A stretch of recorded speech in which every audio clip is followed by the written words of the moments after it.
সন্মান জনাই আমিও কংগ্ৰেছ দলৰ কাৰণে ৰৈ আছো মানে কেনেকৈ ৰৈ আছো আপোনালোকে নিশ্চয় দেখিছে আৰু বহুতে ভাবি আছে যে আমি ৰাইজৰ দলে ঢেৰ সমষ্টি বিচাৰিছো একদম মিনিমাম সমষ্টি কেইটামান বিচাৰিছো একেবাৰে কম সমষ্টি আৰু সেই সমষ্টিবিলাকতো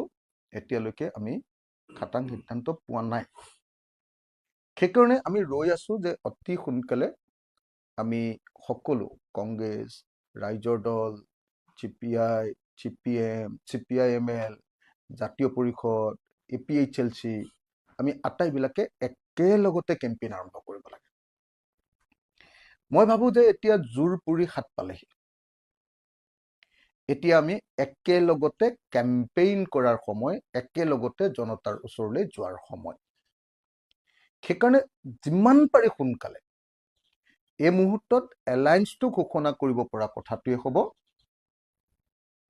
মই ভাবো যে 2026 চনত কিমান সিট পাম সেইটো কিমান সোনকালে আমি এলায়েন্সটো কৰি মানুহৰ মাজলৈ যাম তাৰ ওপৰত নিৰ্ভৰ কৰিব যদি দেৰি হয় তেতিয়াহ'লে চৰকাৰী পক্ষই বেছি সুযোগ ল'ব আৰু যদি সোনকালে আমাৰ এলায়েন্সটো হৈ আমি একেলগে ফিল্ডলৈ যোৱা আৰম্ভ কৰিব পাৰো অসমত এটা তামাম ধুমুহা বুলি যাক কয় এটা তামাম ধুমুহাৰ সৃষ্টি হ'ব আৰু উজনি নামনি বৰাক ব্ৰহ্মপুত্ৰ পাহাৰ ভৈয়াম